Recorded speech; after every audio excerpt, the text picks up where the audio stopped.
біздің керемет физик докторантурада оқып жатқан Ержан күйеу баланы құрметтеп қарсы алайықшы. Бар ма қошемет? Ержан. Әлдилейді махаббаттың баланы. Болған күннен бастап аямаңдар. Бар ма қошемет? Ғашық оты жанады жана берсін, жұбайлардың жолдары бола берсін. Келген жылдар қосылған екі жасқа, бақытым мен байлығын ала келсін. Қошемет тұрыңыздаршы, Ержанға да бір ерекше құрмет тұрайықшы.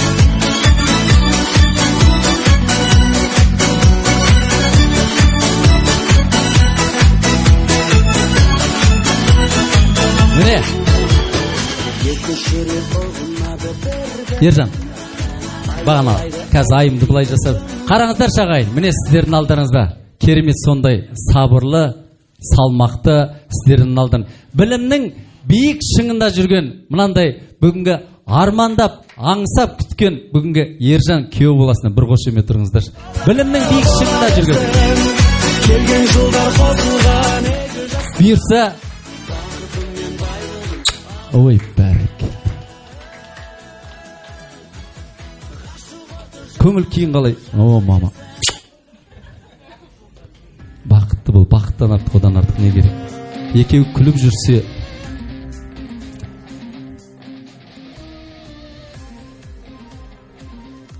қазір мен бір бата сұрайын деймін, сол батаның алдында бір суретке түсу. Міне қараңыздаршы, Ержан бір әулеттің бақшасында өсіп тұрған әдемі гүлді жұлып алып, өз бақшаңа отырып жасын. Міне, бүгіннен бастап әкесі десем боласың, шешесі десем боласың. Әкеден алатын арқа, шешеден алатын бәрі бүгін сенен көреді. Сонысы сен бақытты бағалай білсең, басыңда болады, қадірлей білсең, қасыңда болады. Сондықтан мына бүгін көрдіміз.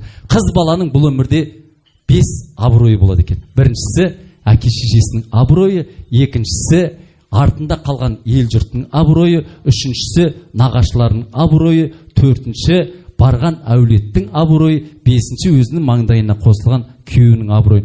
Қыз бала сол 5 жұрттың абыройын арқалап жүріп, барған әулетте келін болады, тақымды ұл, білімді, ақылды, қылықты қыз әкеліп, керемет ана болады. Одан кейін бұйырса, ұлын ұяға, қызын қияға қондырған айым барған әулетте керемет дана болады. Ендеше былай жасайық, қазір бата сұрайық ападан. Той қоласын, рұқсат болса, бүгінгі ортамызда апа, бата адамның бағын жандырады дейді. Бата сынақтардан сүрінбей өткізеді. Бұйырса, түлкілері күміс болсын, ұйқылары тыныш болсын. Бүгінгі кешеге айтқан тілекті Алла қабыл қылып, Ержан мен айым бүкіл арқалықты емес, Қазақстанда 50 жылдан кейін айым мен Ержан алтын той жасап жатыр деген Қазақстанда үлкен бір сыбыс болсын. Апа, амин, иллахи амин. Бата десең маған бата берейін саған. Алтын барған жеріңде айым алтындай ардақты, күмістей салмақты, балдай тәтті, судай тұнық, сүттей ақ. Ойласа ой жетпейтін, бойласа бой жетпейтін, абыройлы ақ жүзді бол. Қасыңдағы жарыңа жақсы көр. Ата-анаңды, туған туысқандарыңды, жолдастарыңды сыйла, құрметте. Еңбектерің жемісті болсын, табысты болсын. Айым екеуің қосақтарыңмен қоса қарып, Алла тағала екеуіңе үлкен ғұмыр жас берсін. Дастархандарың берекелі болсын, бастарыңа мереке болсын, астарыңа адалдық болып, дендеріңе саулық болып, үлкен ақылды, азаматты, батбайлар үй болсын. Сізге де берген батаңызды Алла қабыл, 100 жастың жүзін көріңіз. Тойдың төрінде шат-шадыман болып шаттыққа бөлін. Ал бақытты болсын. Жана берсін, жұбайлардың жолдары бола берсін. Келген жолдар қосылған екі жасқа, бақытым мен байлығын ала келсін. Ғашық оты көзімізде жанады, әлдилейді махаббаттың баланы. Ғашық болған күннен бастап достар-ау, азамат Осы құрметпен бұйыртса құдаларымызға сырғасын тағып жатыр ғой, бұдан артық қандай бар. Бажаларының атынан, Ғалымжанның бажаларының атынан бір музыкалық сәлем жіберейін. Ортаға бір билеп жіберіңіздер, той құтты болсын. Мешітбай бажасының атынан және ортамызда кеттік әне бір билеп жіберейік, одан кейін Нұрбол, Жұмабек, құдаларымыз, келіндеріңіз құтты болсын деп бір билеп жіберейік.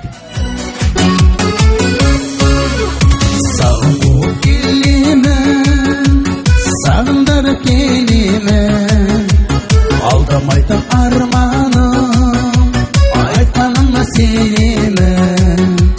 Сен іздеймін талай жол, сен іздеймін талай гүл, сенен түскен арайда бақытыма балаймын. Жаным барда, әлім барда кеудеңде, еремін мен ертемін мен сені жаным көргенде. Отты жанып тұрдай ойнап жазда жайнап көңілге, өлсіз бақша нұрсыз аспан сенсіз өміріме.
Өмір сүреміз ғой, балаларыңыз бақытты болсын.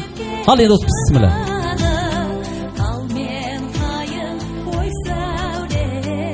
Құдалар, бажасы Мешбайға дастарханға жайғасақ, қазір құйрық бауыр әкелейік. Базархан қайда, базархан?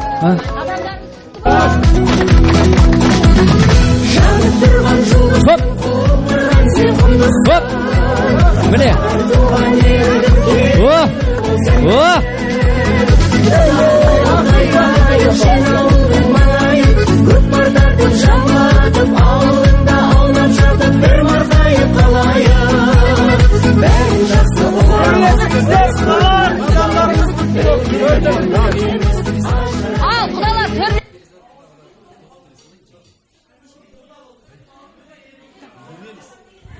Қазір құйрық бауырды асатайық. Құйрықтай жұмсақ болсын, бір-біріне бауырдай бауырмал болсын. Қазақтың ырымы ғой.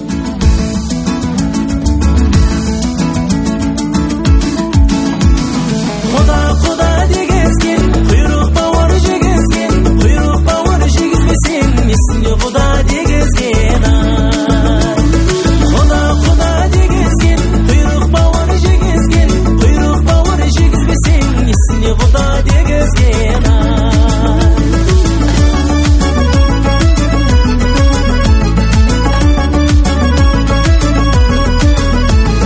Төрімізде отырған бас құдабай-ай,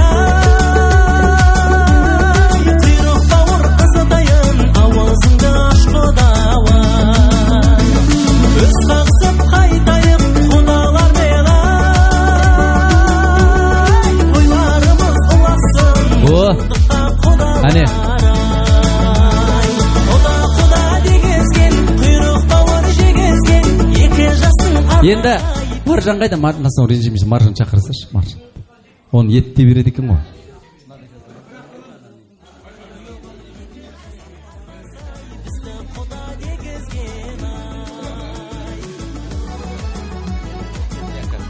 Неғі? Ал енді табаққа салып жатырсыздар. көңілдеріңіз бір патшадай болып отыр, құдағилар. Және міне құйрық бауырасады, бұйыртса құда болдық деп жатырмыз. Енді бүгінгі тойдың төріне бір Алладан сұрайық. Бүгінгі тойымыздың осы Ержандай керемет, білімді, ақылды ұлды дүниеге келіп 9 ай 9 күн құрсағында көтерген біздің Ғалия құдағиымызбенен және ортада осы әкелік тәрбиесін керемет мықты берген, қазақта айтады ғой, ағаш тамырдан нәр алса, бала ата-анадан тәлім тәрбие алады. Бүгінгі ортамызда бас құда Ерлан құдамызбенен Ғалия құда. Былай жасайықшы, көлігіңізді тағы бір көрсетіп. Билеп алып келейікші. Билеп, жібеші Нұрбол.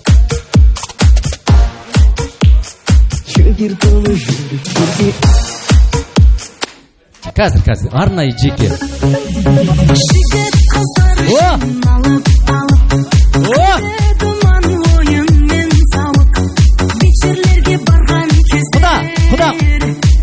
Құда мен. Хоп. Құдағи. Қайтпайды екен расында, ең алғашқы махаббат, сол 18 жасымда. Еске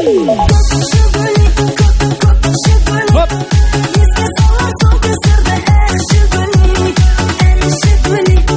әнші бөлек, сол жылдарды әнге салар көк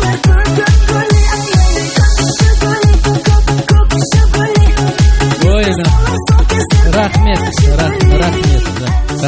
Мына құдағи, қараңызшы, мен сізге бір ырымдайыншы құдағи. Келіңізші. Алланың берген Базархан. Қазір тағы бір жабаға атайым сен атыңнан қазір. Мынау бар ғой, ырымдайыншы сізге. Мынау оқтау мен мынау не? Неге біздің аналар ырымдайды нан илегенде? Ұлым мен келінім ыдырамай ынтымағы мықты болсын деп нан жаяды екен. Одан кейін бұйырса жолдары әрқаша ондай әппақ болсын дейді. Ал келінім айналасына нандай қадірлі болсын дейді. Мынау әрбір немереңіз дүниеге келгенде осымен ырымдап бауырсақ пісіріңізші. Шіркін бір шапалақ болса. Мынау сізге арнайы әрбір немереңіз келгенде осындай тәттілерін әперуге Алла сізге нәсіп етсін. Өйткені қазақта жақсы сөз бар екен. Ұлың жақсы болса, арғымақ аттайсың. Қызың жақсы болса, жайқалған жасыл бақтайсың. Құдаң жақсы болса, сынбайтын мықты саптайсың. Құдағиың жақсы болса, жан сырыңды бірге іште сақтайсың деген. Бұйырса екеуіңіз құда-құдағи емес, бір үйдің апалы сіңіліндей, немесе бір үйдің абысындай болуға Алла нәсіп етсін. Енді былай жасайық, той құтты болсын. Өйткені бір әкенің тәрбиесін 100 мектеп бере алмайды екен. Бүгінде мен шыққан ең биік жер ол әкемнің иығы деген екен. Мен шыққан ең жылы жер ол анамның құшағы деген екен. Сондықтан мына тойларыңыз құтты болсын, ұзағынан сүйіндірсін. Алла сіздерге әулеттің, ұлың болса дәулетің шашып тұрар басыңнан, қызың болса жәннаттың есігі әрқашан ашық. Бала бұл Алланың берген сүйікті шуақ екен. Тойыңыз той қыласын. Мынау не айтайын енді, мынау енді қосылып аққан балаларымыз бақытты болсын, дендері сау болсын, ауырмасын, бәрімізге қызық қуанышын көрсете берсін. Осылардың жақсы болса, бізде жақсымыз бәрі. Балаң жақсы болса, не дейді енді. Сол балаларымызға қараймыз ғой, тәлім тәрбие беріп өсірдік. Солардың жақсы жоғарыда жұмыста, еңбекте, жемісті болса, үйде отырып, әке шеше жатса қуанып отырады. Солардың балаларымыздың жақсы бақытты болғанын қалаймыз. Солардың қуаныштарына тоймай жүре берейік. Бала екі жаққа бірдей болсын. Енді міне сіздердің алдарыңызда. Мына өмірде керемет. Баланың күлкісі ананың ажары дейді. Ананың күлкісі шаңырақтың ажары дейді. Міне сіз қараңызшы, осы балаң жақсы болса, ата-ана ешқашан қартаймайды екен. Бұйырса осы бала Ержанның арқасында. Енді келін ол қонақ емес, ол отбасының бағы мен берекесі. Келін ол ұрпаға келуші ана екен. Бұйырса сіз екеуіңіз 90-ға келгенде қолдарыңызда бір таяқ емес, қол ұстасып жүруге Алла нәсіп етіп.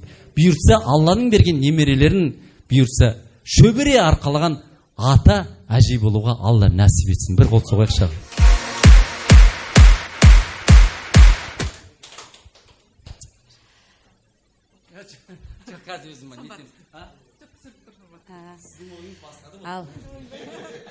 құрметті қонақтар, енді осы жерде мына құдалықта бөтен адам жоқ, тек қана туыс туған деп жатыр ғой кеше. Сондықтан енді мінекей барлығымыз бірігіп, бір туған болып, туыс туған болып жатырмыз. Құданы құдайындай сыйлаған дейді ғой қазақ. Сондықтан болашақта туыс боламыз деп ойлаймыз. Мынау айым қыздарыңызды мінекей әдемілеп, өсіріп, мәпелеп, бағып, оқытып, тоқытып, мінекей ұясынан ұшырып жатсыздар. Бұл енді ата-ананың парызы ғой. Құда мен құдағиымды көріп, келінім жаман болмайды ғой деп ойлап жатырмын енді. Құда мен құдағиым өзіме қатты ұнап жатыр. Сондай ақ көңіл, сондай ашық жарқын кешеден бері көріп, біліп, танысып жатырмыз ғой. Қыздарыңыз жаман жерге келіп жатқан жоқ. Бізде сіздердің қыздарыңызды бетінен қақпаймыз. Бізде оқығанды, тоқығанды, еңбектенгенді әйдік жақсы көреміз. Балаларымызды солай оқытып, тоқыттық. Болашақта оқимын деп жатса да біз қолынан қақпаймыз. Емін-еркін өмір сүреді деп ойлаңыздар. Ешқандай біз жақтан қысым ештеңе болмайды. Уайымдамаңыздар. Жалғыз қызды сөйттік деп кешеден бері айтып жатыр ғой. Ерке деп жатыр ғой енді. Еркелігін көтермегенмен де енді басқасын көтереміз. Енді бізде сол 4 баланың ата-анасымыз, 2 ұл 2 қызымыз бар. Біздің де балалар оқыды, бәрі де ер жетті. Ержан біздің ортаншы. Өздеріңіз естіп жатсыздар ғой енді Ержанды. Ол да еңбекқор, ешқандай айымды жылатпайды деп ойлаймын. Айым өзі қандай болады енді, соған қарай ғой енді жолдасының болатында. Сондықтан айым жақсы болса, біз де жақсымыз ғой. Сондықтан енді қыздарыңыз келген жеріне тастай батып судай сіңсін. Қыз барған жерін бақытты болам деп емес, бақытты қылам деп барады. Сондықтан сіздің қыздарыңыз біздің баламызды бақытты қылса, оның ата-анасы бақытты. Сондықтан той қыласын. Енді алда біздің тойға келіңіздер. Құдай тойдан айырмасын. Қандай жақсы. Бұйырса келінім еркелетпегенде одан артық маған бұл өмірде не керек? Бұйырса әге қазақта айтады, тастай бату үшін судай сіңу. Тастай батып судай сің дейді. Бұйырса сіздер 2 ұл 2 қыз дүниеге келіп жатыр екенсіз. Бұйырса сіздерге тастай бату үшін әулеттеріңізде тұнық су бар. Бұйырса судай сің үшін әулеттеріңізде құнарлы топырақ бар. Өйткені көп бала тапқан ананың сөзінде құнары болады дейді. Көп бала тапқан ананың шөлдегенде әрбір баласында бұлағы болады дейді. Бұйырса осы 4 аңыздың артынан тағы да ұрпақтарыңыз көбейе берсін. Ат басындай айымен Ержанға ат басындай алтын бергенше бармақ басындай бақ берсін. Болады ғой? Енді жаңағы өзіміздің әкелген ол бөтен ба? Оны өзім айтам. Өйткені жаңа менен сұрайды да Маржан. Ана келін бірге тұра ма дейді де. Келін бірге тұра ма дейді Маржан. Жоқ, қалжыңдай. Қалжыңдай. Жоқ, олай жасайыншы. Осы күлкіден айырмасын. Кеш қалжан. Ауыздан авария бола жаздадың ғой. Бұлай жасайыншы. Жоқ, бұлай жасайыншы қазір. Сіз өздерің бір-біріңізге бауыр басып қалыпсыздар ғой кешеден бері. Мына не ырымдайықшы. Мына бұйыртса. Жоқ енді. Кешке Тұрсынбек Қабат басқарады тойды. Төрағали келе жатыр. Ернар Айдар, Мадина Садуақасова келе жатыр. Біз ауылдан шыққан тамадамыз ғой. Бұлай, не дейікші? Аға, мәңгілік. Алла сіздерді айырмасын. 2 аяқты пенде аяқтан шалса да, Алла сіздердің ұл қыздарыңызбенен абыройдан айырмасын. Бұйырса, сен ренжімешін, сен шалқай қыз беріп отырсың. Аш қон, аш. Сіз енді. Хоп! Бар ма?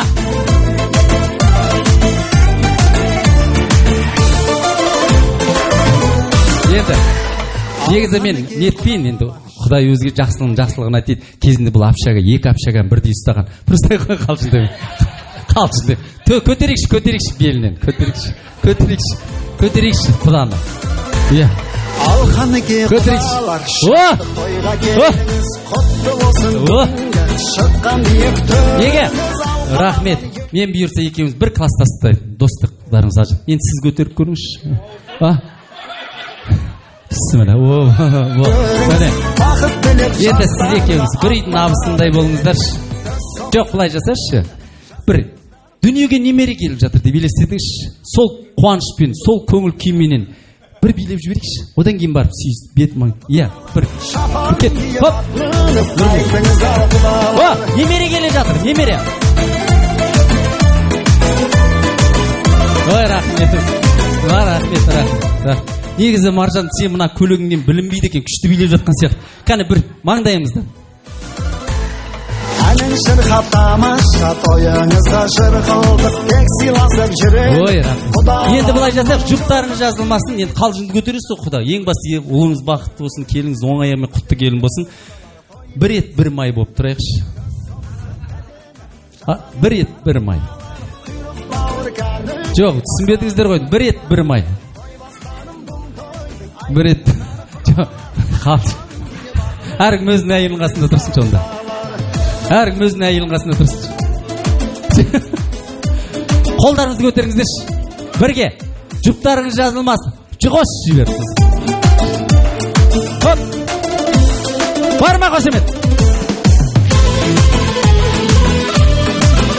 Хоп. Хоп.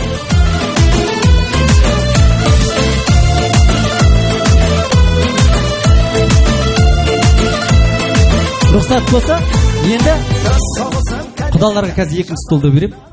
Бір бата сұрайық та, бір күштілеп билеп жүрге. Балаларыңыз бақытты болсын. Сіз қандай болсаңыз, ұзағынан сүйіндірсін. Жарқырап жүре беріңіз. Өзіне сай тұлғасы бар, құлағында әдемі бриллиант сырғасы бар. Құдағиға бір қошемет ұрайық шағайын. Той құтты болсын. Ал енді рұқсат болса, дастарханға жайғасайық. Содан кейін бата сұрайық. Одан кейін ана. Ал енді құдалар, бұйыртса асқа бір бата қайырып жіберейікші. Үлкеніміз қайсы? Одан кейін бір күшлеп тұр, бір билік. Құда. Илахи амин. Қайтырый? Қайтыр шелін? Ал мына асқа далдық, басымызға амандық берсін, денімізге саулық берсін. Мына көрінген балаларымыз аман болсын. Мына қосылып жатқан екі баламыз бақытты болсын. Солардың қызық қуанышына тоймай жүрейік. Ана жақта біз аман болайық, мына жақта сіздер аман болыңыздар. Мына дастархандарыңыз әрдайым қуаныш тойға жайылсын. Енді Құдай өзі кешсін, Базархан. Құданың батасының 3 минутқа шейін арақ ішуі мүмкін.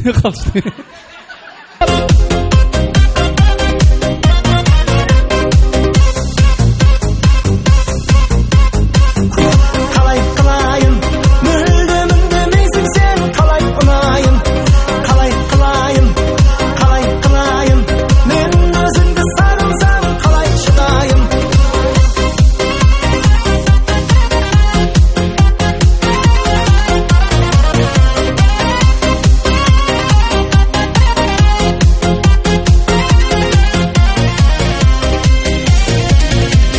жақсы көрем сені мен де баяғыдай сұлусың ау жаным сен де баяғыдай сүйемдеуге сені ұялғаныммен мөлдір көзіңді қиялдадым мен жақсы көрем сені мен де баяғыдай сұлусың ау жаным сен де баяғыдай сүйемдеуге сені ұялғаныммен мөлдір ай көзіңді қиялдадым мен әй сүйе алмадым мен қалай қылайын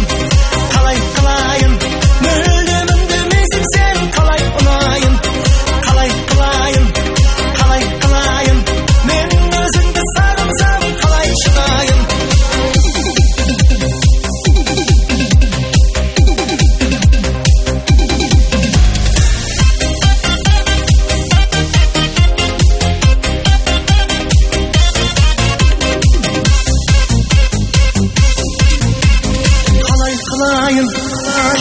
қылайын мүлдем үндемейсің сен қалай ұнайын қалай қылайын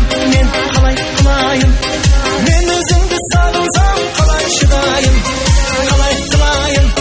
қалай қылайын мүлдем үндемейсің сен қалай ұнайын қалай қылайын мен өзіңді сағынсам қалай шыдайын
Ой, бәрекелді, ой.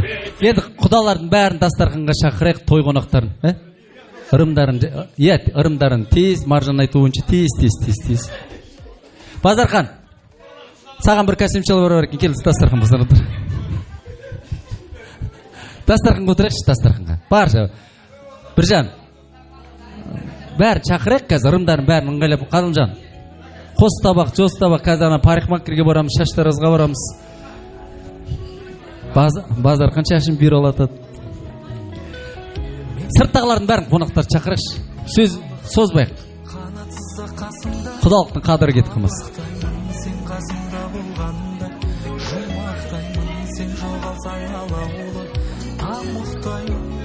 Ырымдарын жасапстайық.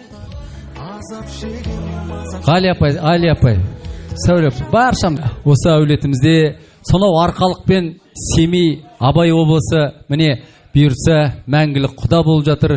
Бүгінгі ортамызда бір көрген біліс, екі көрген таныс, үш көрген туыс дейді.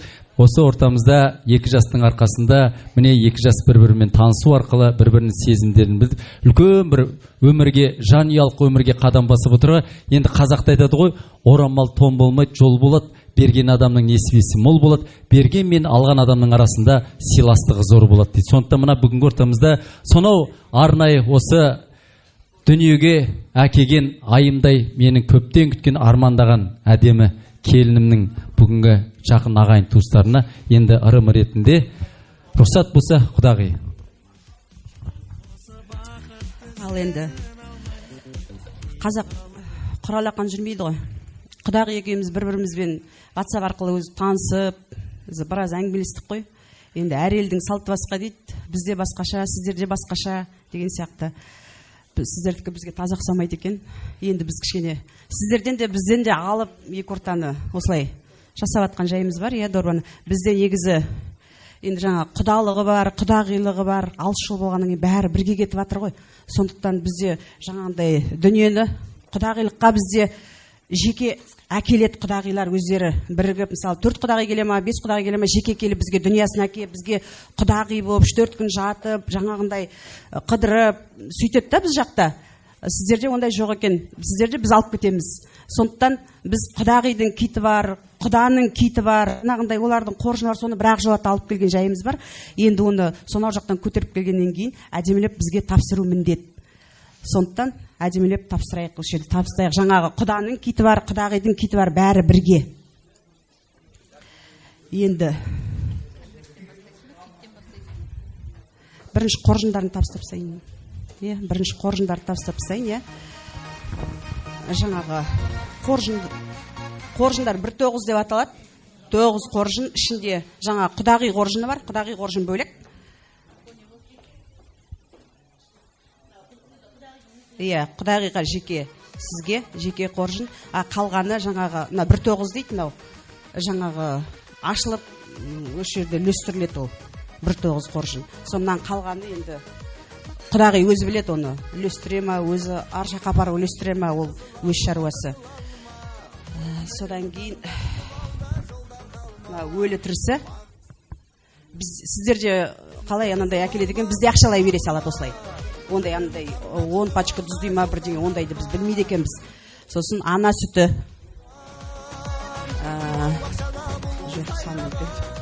сосын тоймалы. Оны құдағидан өздеріңіз ішінде не жатқанын біліп аласыздар. Содан кейін енді жаңағы айттық қой, құдағилық деп, иә. Енді құдағиларға бірінші әлде құдаларға кигізейік па? Құда болып келіп жатырмыз ғой, бірінші құдалардың киітін кигізіп алайық, иә. Біз жақта құдалардың киітін жаңағы бізге бір жаққа тойға келеді ғой, сол уақытта кигізеді негізі. Сіздерде ондай емес екен, осы жаққа келіп кигізеді дегеннен кейін біз әдейі сол жақтан енді алып келдік, еңбектеніп. Құдаларға бірінші, иә, бас құда Ғалымжан құдамызға, өзіміздің бауыздар құдамызға.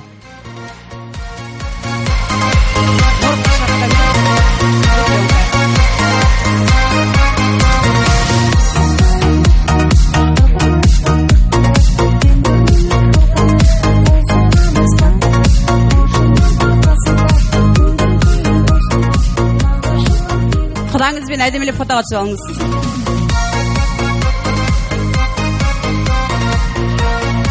Шешпеңіз, тұратыңыз, фотоға түсіңіз. Енді құдағиға. Құдағилыққа келіп, дүниені де әкеліп, кигізіп жатырмын деп ойлаңыз.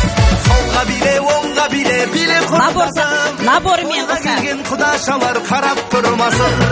Оңға биле, солға биле, билесін бәрі. Билеп тастасыншы жас пенен кәрі. Ара бай, бай, бай, бай, бай, бай. Әдемелеп фотоға салайық. Игілігіңізге. Құдалыққа келген адамдар деп есептеңіз. Біздің жаққа құдалыққа келген адамдарға біз осылай кит кигіземіз. Ол біздің тойда кигізіледі, біз сіздердің тойларыңызда кигізіп жатырмыз енді. Ермек құда. Ермек құда бар ма? Келіншегі болса ала беріңіз. Ермек құданың киті.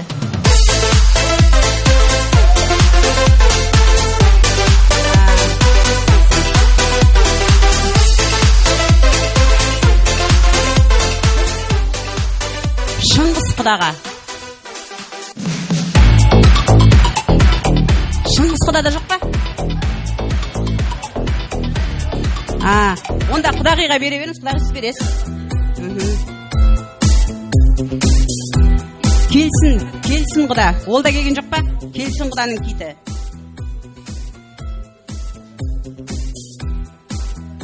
Онда құдағиға бере беріңіз. Ержан құда.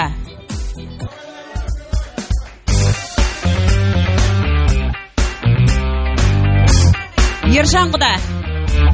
Осы біздің жаққа құдалыққа барада осы.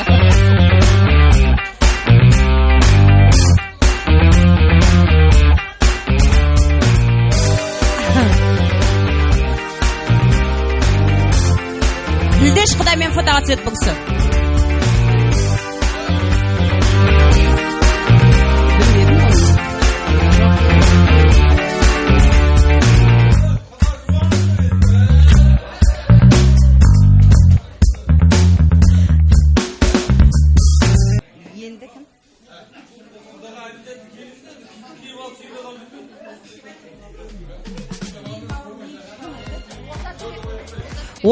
Озатбек құдаға.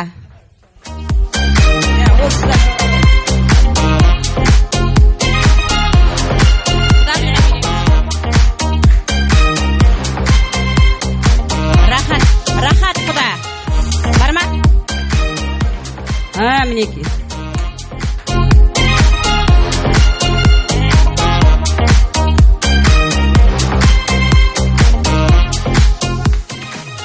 Енді бұл кісілер біздің жаққа құдалыққа барды деп, құдалыққа барғандағы біздің кигізген киітіміз деп түсініңіздер. Енді құдағилар кеше бізге дүние жасап беріп жатыр ғой енді құдағи. Құдағи дүние жасап бергенде оны біз жаққа құдағи өзі еңбектеніп апару керек. Қасына жаңағындай құдағиларын ертіп, жаңағындай машинасына салып алып, 3-4 күн жаңағы демалып жатып, сол уақытта біз ол кісілерді құрметтеп 3-4 күн қонақ қылып, содан кейін ол кісілерге біз киіт кигіземіз тағы да. Енді мынаны сол деп түсініңіздер. Нағашы әжесі. Сол кісіге апарып кигізші.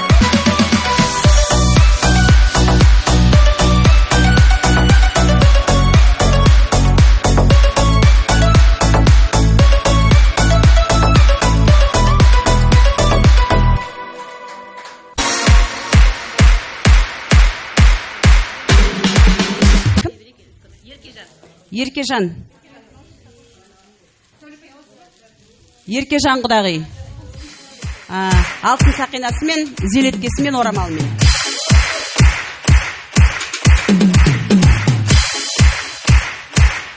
Шынар құдағи. Шынар құдағи бар ма? Жоқ па? Жоқтарды құдағиға бере бер. Ол кісінікі не нәрсе? Алтын сақинасымен, зелеткесі, орамалы.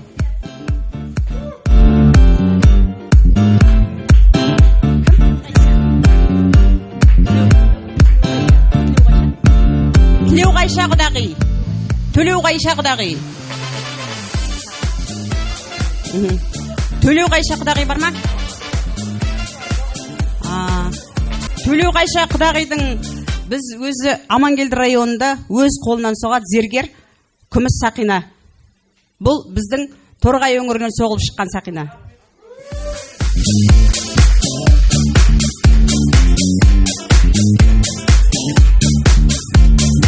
Ғалия құдағи. құдағи, бұл да тура сондай сақина. Селеткесімен, орамалмен. Күмістей жарқырап жүріңіз.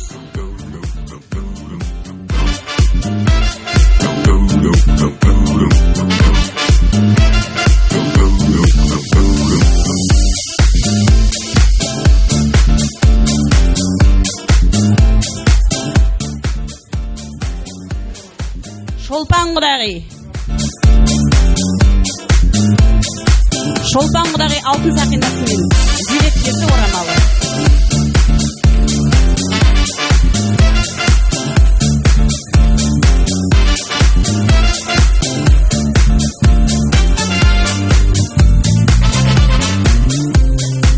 Гүлназ құдағи. Гүлназ құдағи жаңағындай ол да күміс сақинасымен. Бір жерден соқылған сақина анау. Заказ береміз десеңіздер бізге хабарласыңыздар.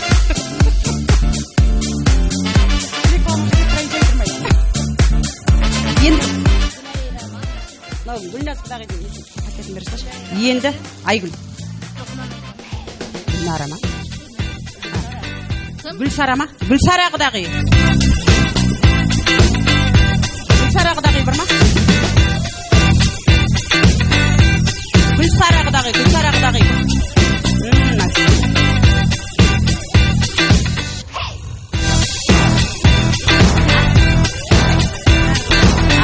Гүлдар, ойбай шатсы.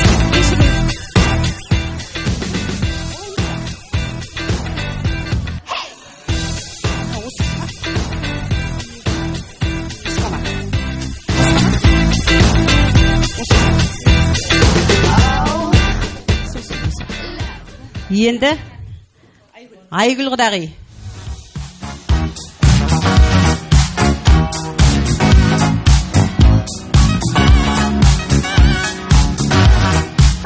Айгүл құдағи күміс сақинасымен.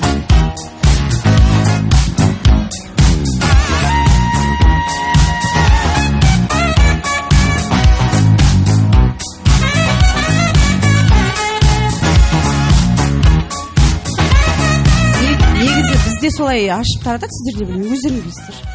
Ол енді сіздің қызыңызда біз болды, бізде болды, біз енді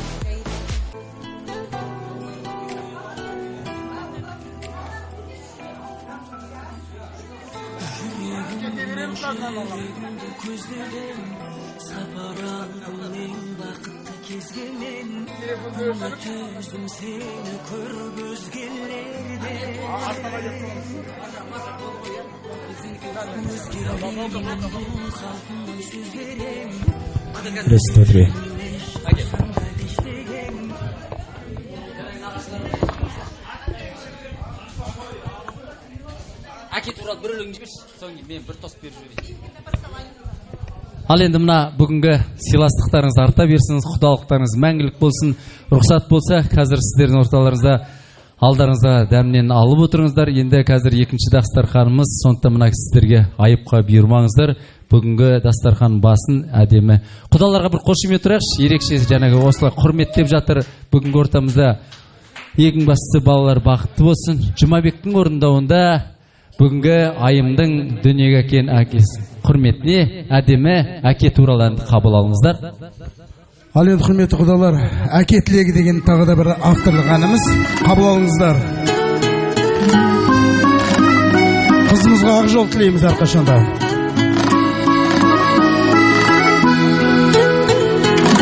Ой жеткен анаңның әлдиіне, еркедің балапаның, қимайсың түсінем жан күйіңнен, аялы алақаным. Көңілі әкеңнің босамасын, қызым ау қалай бүгін. Атқасаң жат жұрттың босағасын, жаралдың солай күні. Атқасаң жат жұрттың босағасын, жаралдың солай күні. Алтыным әкеңнің тағдыры, тағдырында ай болып дара тұрды. Сезбедің даланың салқынында, астында қанатымның. Шаралап жанымды бар жатар, жәудіреп қарайтынын. Сағынып өткізер санап отыр, анаңды талай түні. Сағынып өткізер санап отыр, анаңды талай түні. Бір Алла деп сенетін жалғызым, жаныңа жамандық салмызын. Арманым сол еді менің де, бақытың сол үйде бар қызым.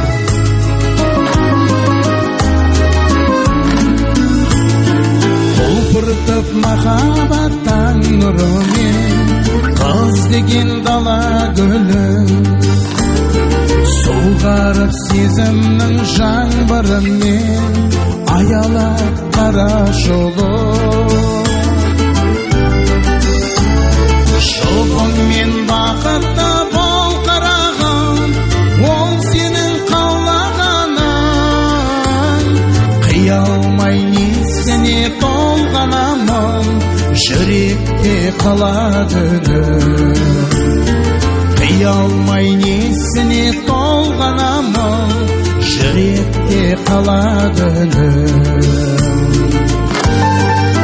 Ғалымжан аға, Маржан апамыздың атынан деп тамаша әсерленді қабыл алыңыздар. Қызымызға ақ жол тілейміз әрқашан.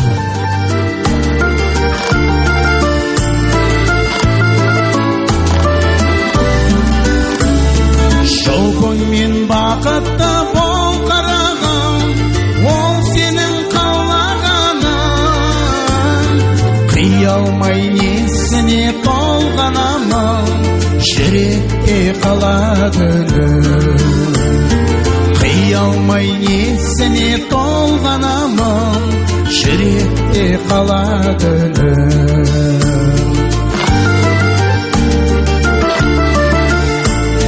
Бір Алла деп сенетін жалғызым, жаныңа жамандық салмасын. Арманым сол еді менің де, бақытың сол үйде бар қызым. Бақытты болсын жастар. Қараңыздар, сіздердің алдарыңызда жанды дауыста ән салып жатқан бүгінгі Жұмабегіміз Аймен. Асымызға адалдық, басымызға амандық, дастарханға мол байлық берсін деп бас Құдадан әмин деп басқасы бата сұрайық. Беріп қойған жоқ па? Ал дастарханға береке берсін. Әр уақытта мынау бас қосып отқан екі жас бақытты болсын. Сол жастардың қызығына тоймай екі жақ қуанышты кетсе берек. Ой, бәрекелді. Берген батаңызды Алла қабыл қылсын, абыройлары өрлесін, алдынан еш жамандық келмесін. Махаббат мәңгі көкте мәңгі дастан, жалынды жүректерді тәңір, көңілдің көгершіне алып ұшқан.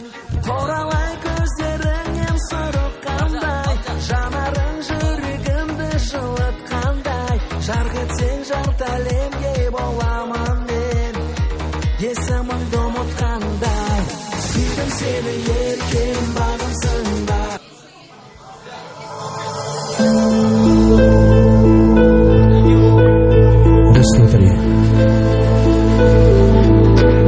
Құдалардың құрметіне қабыл алыңыздар.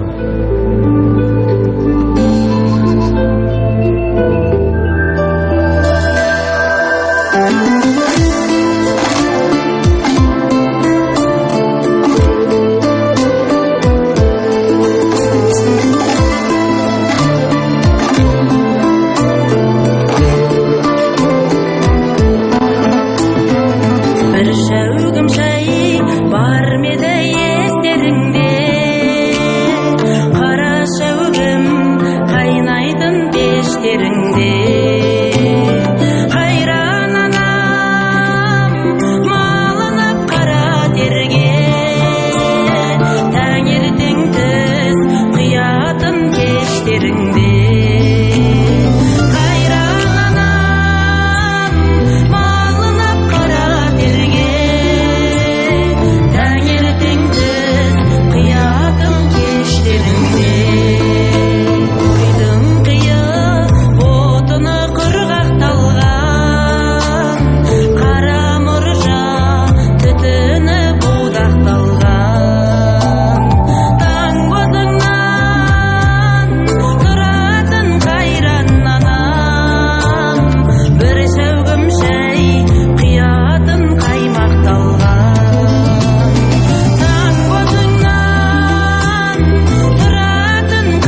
алдарыңызда құрметті құдалар, жанды дауыста бір шәугім шай ауылды балалық шағымыз бір еске түсірген Ғалия мен Жұмабекке бір қошемет ұрыңыздар. Сіздердің құрметтеріңізге керемет ән шашу. Рахмет сіздерге. Ал енді рұқсат болса, қазір бұлай жасайын. Ортаға алағайын құрметті біріңіздар бір бетті, сіз болып біз болып дүркіретейік бүгінгі дүрмекті.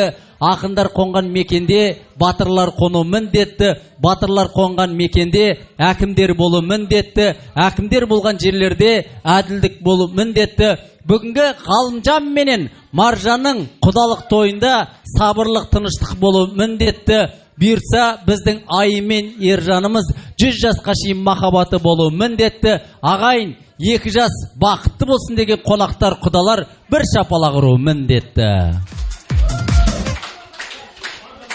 Рұқсат па? Ортаға жаңа құдалардың бәрі келіңіздерші ортаға. Жаңа құдалар. Жаңа құдалар. Жаңа құдалар. Ғалымжан. Маржан. Махаббаттың күшімен отау құрды жастарың, екі елді тұтағып біріктірді бастарын. Екі жастың бақытына жақсы сөздер сөйлейік, ортаға кел билейік. Ойна, ойна құдалар, жасты шақты еске алып, биле құдалар, жүрмеңіздер кеш қалып. Ойна, ойна құдалар, жасты шақты. Мен жолдас болсаң, намазың қаза болмайды дейді. Ұрымен жолдас болсаң, қазаның таза болмайды дейді. Жаманмен жолдас болсаң, кесапат дейді. Жақсымен жолдас болсаң, шарапат дейді. Қараңыздаршы, бүгінгі осы біздің Ерлан құдамызбенен Ғалия құдағымыз өзінің ең жақын шашбауын көтеретін, ең жақын құдалыққа өзі ағайын туыстың ішінде де бара апаратында бар. Сондықтан мына ортада Марат Базархан, қараңыздаршы, бір керемет әдемі тілексіз. Енді болам, айыпқа бұйырмаңыздаршы, орталарыңыздан бір 4 адам, 3 адам. Өйткені әгі көп аз сөйлеген адамдар, қазақтың ғалымдар тексеріпті, тойда құдалар қонақтардың. Аз сөйлегендер 92 жасайды депті. Ал сол тілекке қосылатындар 100-ден асады екен. Мүндемей кететіне вообще өлмейді дейді. Құдай өзі кешірсін. Тойда кездесек, орталарыңыздан генерал-майорлар сөйлесін, капитан, сержанттар тұштаңдап билесін деп. Той құтты болсын. Құдаларымызға иығына бір шапан жаққанда шашудан бір шапалақ ұрайық шағайын. Анау арқалықтан Абай облысына арнайы келген. Бұйырса алтын көпір орнасын, той қыласын. Енді үлкеніміз. Аға. Мына құдағылардың бас қосып отқан 2 жас бақытты болсын. Шаңырақтары биік, босағасы берік болсын. 2 жаққа да мейірімді болып, сол балалардың қызығына тоймай жүре берейік. Басымыз қуанышта кездесін.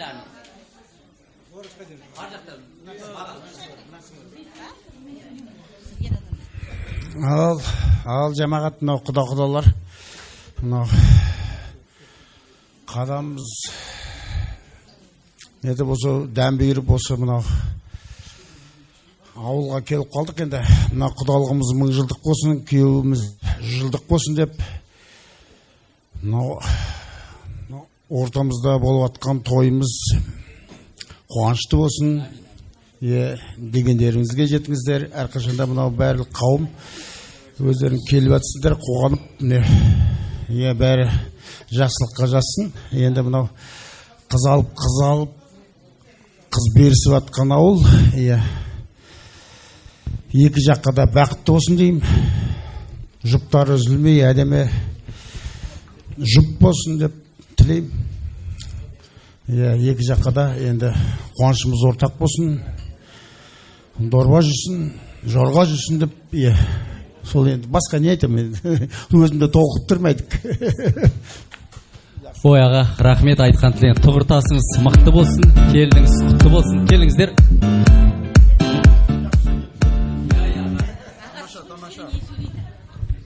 Ассалаумағалейкум, тойшы қауым. Мінеки кешеден бері қызмет көрсетіп жатсыздар, құдалар, құдағилар, туыс туған, лек-жекжат, бәріңізде рахмет сіздерге. Сырат келіп, сонау біз солтүстік Қазақстан Торғай өңірінен келіп тұрмыз. Мінеки бізді жақсылап қарсы алып кіребесте құданың жолдастары күтіп алды. Қандай керемет, өзіміз марқайып қалдық. Шаршап келатқанымыз, шаршағанымыз басылып. Рахмет сіздерге. Мінекей бүгін бізді өзіміздің келімізге сырға салып, Құдай қаласа, біздікі ғой енді. Печат вас доғыр қол қойылды, біздікі енді. Мен енді жаңа құдағиларыңыздың туған ағасымын, жаңа күйеу балаларыңыздың туған нағашысымын. Енді ол жиен оқымысты, білімді жігіт, тывай-тывай, тіл көзден сақтасын. Келінде жаман жерден шыққан жоқ. Келінде естіп жатырмыз, білімді, екеуі бірге қосылып, мінекей жақсы өмір сүрсін, екі жас бақытты болсын, аңсаған арманына жетсін, үбірлі шүбірлі болсын, тек қана қуаныш тойда басымыз қосыла берсін. Енді торғайдың тойын көресіздер, Құдай қаласа. Бір жеттен кейін. Құрметті мынау құдалар, осы Ұлы Абайдың туған елі Семей қаласының тұрғындары, сіздерге бүгінгі дүбірлі той құтты болсын деп айтам.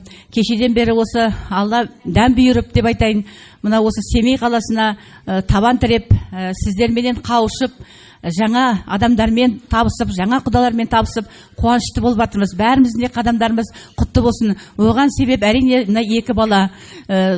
Алдында өзі Ержан осы Семей жақтан бақытын тапты дегенде, Ерлан мен Галия сіздер де жүресіздер, құда боласыздар дегенде, қай жақ дегенде Семей деп, алыс қой, ол қалаға барып көрген жоқпыз деп ойландық. Бірақ енді дегенмен де, қанша дегенмен Ержанның бақытын біз неге барып, сол ата-анасын көрмейміз, туған туыстарын көрмейміз, сол жерді көрмейміз, сол елдің дәмін таппаймыз ба деп, әйтеуір Алла деп шықтық. Мінекей өкінбеймін. Кешеден бері қаншама сіздер қарсы алып, дәм тұздарыңды қойып, жылы лебізбен, жылы күлкілермен қарсы аласыздар. Алла разы болсын сіздерге. Сол себептен шаршағанымыз судай басылды. Қанша километр жүріп келсек те, өкінбеймін. Мен өзім де өкінбеймін осы келгеніме. Ел көріп, осы атқа дейін мен өзім жинеткенмін. Осы атқа дейін осы жаққа былай шықпаған екем. Арқалықтан, Астанадан басқа шықпаған екем. Соған себеп Ержанның мінекей сол арқасында, екі баланың арқасында, шүкір Алла. Енді біз мынау айым біздің келініміз деп айта беруімізге болады. Бүгіннен бастап міне манадан бері төс қағысып, договорға қол қойынды, кешегі деген сияқты. Айым енді біздің еліміздің келіні болады. Келін деген сөз қазақта ол жай сөз емес, оның астарында қаншама терең ұғымдар жатыр. Келін деген сөзді біз келді, сол үйге, біздің сол әулетке бақыт келді деп түсінеміз. Айымның оң аяғынан осы біздің мынау Елжан мен Ғалияның шаңырағына ырыс береке келсін, айымен бірге бақыт келсін, ырыздық несібе одан сайын көбейе берсін. Енді әр елдің айтады ғой, өз еліңнің туын тік дейді ғой. Енді кешеден бері сіздер айтып жатсыздар ғой, Семей облысында Абайды айтып жатсыздар. Абайды бүкіл әлем таныған, Абай арқылы Қазақстанды таныған. Абайды біз де білеміз, айтып жүреміз балаларымызға. Дегенмен сіз сол Абайменен бірге сол туған жерінде, сол Абайдың суын ішіп, сол жерінде жүрген адамсыздар ғой. Сол себептен сіздер өте ерекше тәрбиеленген адамсыздар деп мен кешеден бері түсіндім. Өйткені екі әулет қосылған, екі әулет біріккен, мынау құданың жағы, құдағидың жағы, екеуі кәдімгі бөлініп атқан жоқсыздар, бір үйдің балалар сияқты.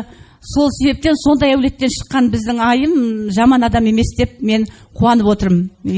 Сол себептен арғата енді біздің еліміз арқалық өңірі, бізден де ақындар шыққан, бізден Бектұрсын, жаңағы Ахмет Дәулетов, кімдер, Дулатов дегендер сияқты, сондай жақсы ақындар шыққан, Амангелді Иманов шыққан, сондай керемет адамдар шыққан жеріміз.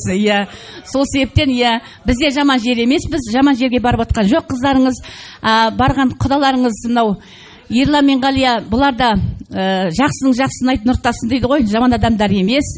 Балаларын жақсы тәрбиелеген, бүкіл өмірін сол балаларына салған, балалардың бәрі тәрбиелі, өнерлі, парасатты. Сол себептен өнер, Абай айтады ғой, өнер, білім болған жерде адам ол ешқашанда жаман болмайды деп. Сол себептен білімді екеуі де білімді, екеуі де жақсы отбасы болады деп сенемін. Иә, сол себептен де екеуіне ең бастысы денсаулық, әрқашанда бірге болсын, бір-бірін түсінсін, ақылға сүйенсін, әрқашанда жақсылықтар болсын. Сіздер, біздер болып екі жақ енді бірігіп, туыстай болып кетейік. Бәрі жақсы болсын, қуанышқа келейік. Иә. Айтқан тілегі ұдайы болсын. Келген құдалардың тілегі шынайы болсын. Бүгін кешеден бері айтылған тілекті Алла қабыл қылып, айым бұйыртса, күйеу бала Ержанға 100 жасқа шейін жұбайы болсын. Негізі бау-бақшаның өсуі, өнімнен әулеттің көбеюі келіннен дейді. Бұйырса, атаның мұрагері ұл болса, ененің мұрагері келін екен. Бұйырса, жаңа айтып жатыр ғой, келін ол үйге енген құт деген екен. Бұйырса, сіздердің әулеттеріңізде өзінің айымның бағы ашылып, бақытты әулетте бақытты болсын. Жаңа айтып жатыр ғой, Амангелді иман тарихта қалған. Ол мен мақтануға да болады. Сіздер осы Абай облысына, Абайдың 180 жылдығына қуанышта міне республика көлемінде дүркіретіп өтіп жатыр. Әрбір қазақтың жүрегінде Абайдың рухы бар. Әрбір қазақтың жүрегінде тілінің ұшында Абайдың сөзі бар. Әрбір қазақтың қанында Абайдың қайраты бар. Ендеше бұйырса сіздерге Алладан амандық, жаратқаннан жақсылық, Құдайдан күш қуат беріп, сіздердің әулеттеріңізде, бұйырса әулеттеріңізге келетін келешектегі немерелеріңіз керемет парасатты бала болсын. Ертең сол екі Ержан мен Айымнан туған балалар ел сыйлайтын ағайын абыройлы бала болсын. Сондықтан той қоласын. Енді бұйырса тек қана жақсылықта кездесейік, қуаныштарың ұзағынан сүйіндірсін. Ал енді бір естелікке, суретке түсейік. Қалай? Енді орамал том болмайды, жол болады дейді ғой. Сіздер біздізге сый-сияпаттарыңызды ала келдіңіздер. Енді бізде құр қол қайтармайық деген ниетпенен бізде өз подаркілерімізді сіздерге қазір осы жерде табыс етсек деп тұрмыз. Қабыл алыңыздар. Чолпан қайда?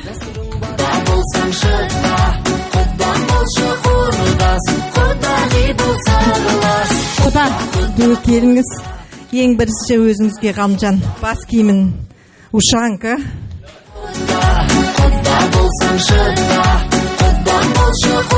Болғаннан кейін тоң басын деп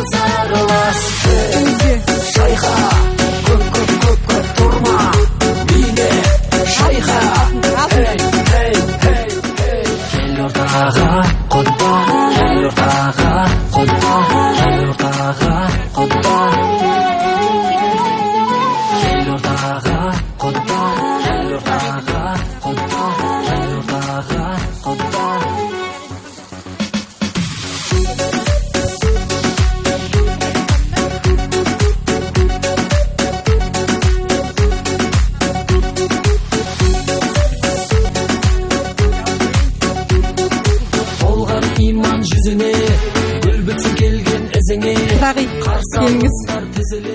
Осы ең соңғы шыққан Долика деген сырға әдейілеп сізге Италиядан алғыздық деп қояйын. Қайырлы құтты болсын.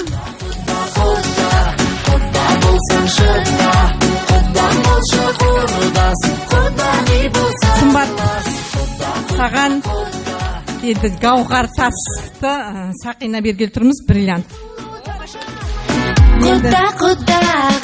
Мынау бриллиант Нұржанның әйеліне. Ақботаға да бриллиант, өзіңіз апарып таныстырасыз. Бізден естелік болып қалсын деп жатырмыз. Список бойынша барлықтарыңызға алтын, келген адамдардың барлығы. Берейік. Өздері дауысып аларсыздар, мүмкін нетпей жатса көлеміне байланысты мүмкін. Құлағы мүмкін өзіңіз нетесіз. Бере салыңыз керек еді. Жоқ, кім алмады? Мынау Нұржанның Сақинасы, печаткасы. Мынау да біреу. Кім алмай қалды? Кім алған жоқ? еш барлық әйелдеріңіз алдыңыздар ма бүгін? Жоқ, алған жоқ қой.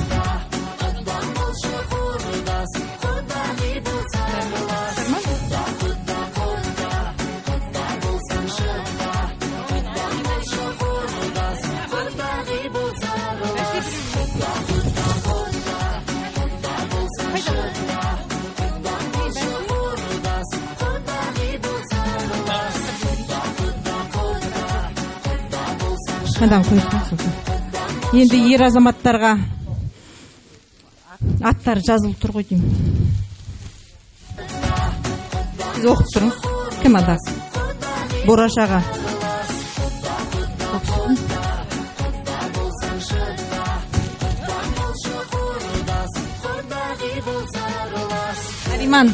Нариман.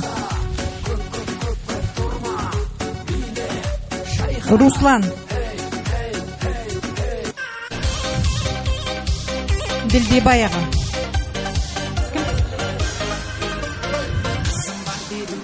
Білдебай. Жұмабай аға.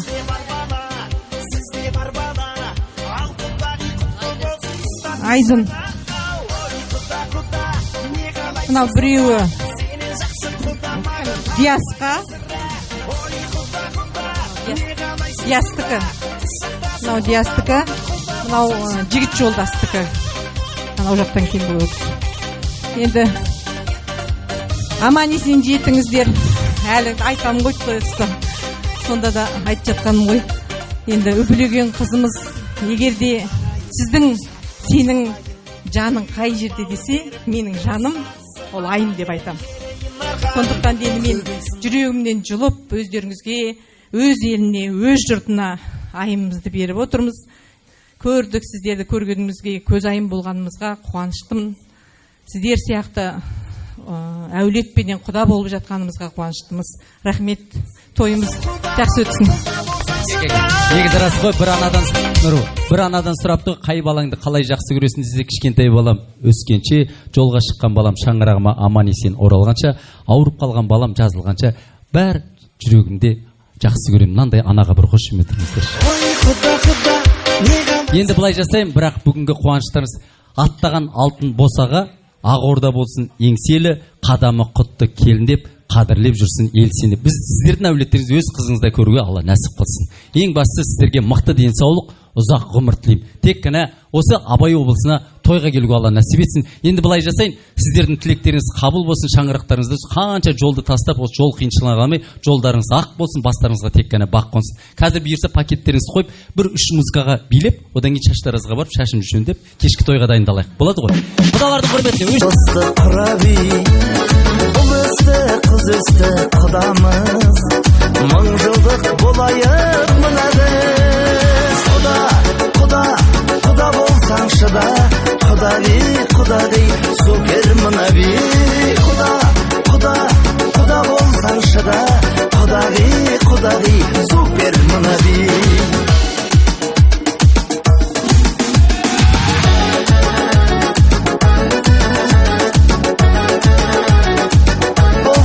Құдай, супер мына би.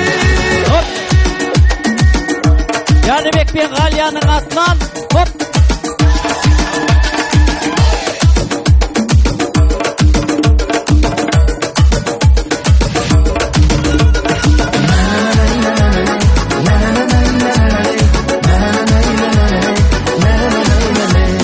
құйрық пен бауырды азадық, кит киіп кәдені жасадық.